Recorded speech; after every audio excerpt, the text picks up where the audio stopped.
ನನ್ನ ಯೂಟ್ಯೂಬ್ ವೀಕ್ಷಕರಿಗೆ ನನ್ನ ಯೂಟ್ಯೂಬ್ ಚಾನಲ್ಗೆ ಸ್ವಾಗತ. ಇವತ್ತಿನ ವಿಡಿಯೋ ಕೃಷಿ ಹೊಂಡ. ಈ ಕೃಷಿ ಹೊಂಡದ ಉದ್ದ ಮತ್ತು ಅಗಲ ಬಂದು 55 ಅಡಿ ಅಗಲ, ಉದ್ದ 54 ಅಡಿ ಅಗಲ ಇದೆ. ಅದು ನೀರು ಶೇಖರಣೆ ಮಾಡೋಕ್ಕಿಟ್ಟಿರೋ ಟ್ಯಾಂಕ್ಗಳು.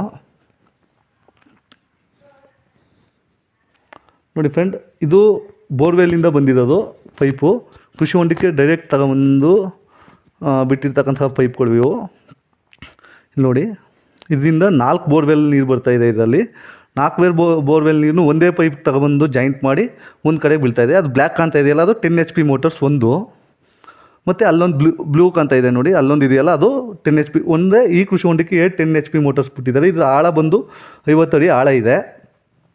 ಈ ಕೃಷಿ ಹೊಂಡದಲ್ಲಿ ಈಗ ಸದ್ಯಕ್ಕೆ ರೈತರು 80 ಎಕರೆ ದಾಳಿಂಬೆಗೆ ನೀರಿಗೋಸ್ಕರ ಕೃಷಿ ಹೊಂಡ ಮಾಡಿರೋದು. ಇದನ್ನ ನೋಡಿ, ಅದು ದಾಳಿಂಬೆ ತೋಟ.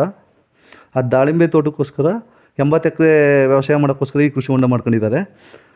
ಇದರ ವೆಚ್ಚ ಬಂದು ಒಂದು 14 ಲಕ್ಷ ಖರ್ಚಾಗಿದೆ ಅಂತ ಹೇಳಿದ್ರು ರೈತರ ಮಾಹಿತಿ ಪ್ರಕಾರ. ಅಂದರೆ ಕೃಷಿ ಹೊಂಡದ ಕಾಮಗಾರಿ ಮತ್ತು ಟಾರ್ಪಲ್ ಅಮೌಂಟ್ ಎಲ್ಲನೂ ಸೇರಿಸಿ ಇದಕ್ಕೆ ಟಾರ್ಪಲ್ಗೆ ಅಮೌಂಟ್ ಜಾಸ್ತಿ ಆಗಿದೆ. ಒಂದು 8 ಲಕ್ಷ ತನಕ ಬರ್ಬೋದು.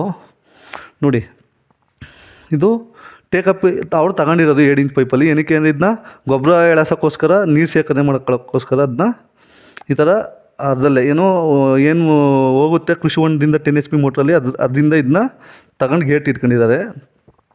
ಇದೊಂದು ಬೋರ್ವೆಲ್. ಒಟ್ಟು 5 ಬೋರ್ವೆಲ್ ನೀರು ಬೀಳ್ತಾಯಿದೆ ಇಲ್ಲಿಗೆ. ಏನಂದರೆ ಇದ್ರ ಅನುಕೂಲ, ಕಡಿಮೆ ನೀರಿದ್ದಾಗಲೂ ನೀರು ಶೇಖರಣೆ ಮಾಡಿ ಇಟ್ಕೊಂಡು ಕರೆಂಟ್ ಪ್ರಾಬ್ಲಮ್ ಇರೋರು ಇದರಿಂದ ಮಾಡ್ಕೊಳ್ಳೋದು ತುಂಬ ಅನುಕೂಲ ಆಗುತ್ತೆ.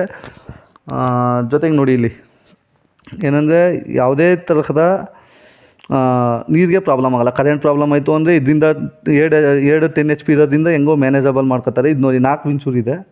4 ವೆಂಚೂರನ್ನ ಫಿಟ್ ಮಾಡಿದ್ದಾರೆ. ಇದಕ್ಕೆ 5 ಬೋರ್ವೆಲ್ ಇದೆ, 4 ವೆಂಚೂರು ಅಂದರೆ 4 ಇಂಚು 5 ಇಂಚು ನೀರು ಹೋಗೋ ಥರ ಮಾಡ್ಕೊಂಡಿದ್ದಾರೆ. ಈ ವಿಡಿಯೋ ಇಷ್ಟ ಆದರೆ ಎಲ್ಲರೂ ಲೈಕ್ ಮಾಡಿ, ಸಬ್ಸ್ಕ್ರೈಬ್ ಮಾಡಿ. Thank you.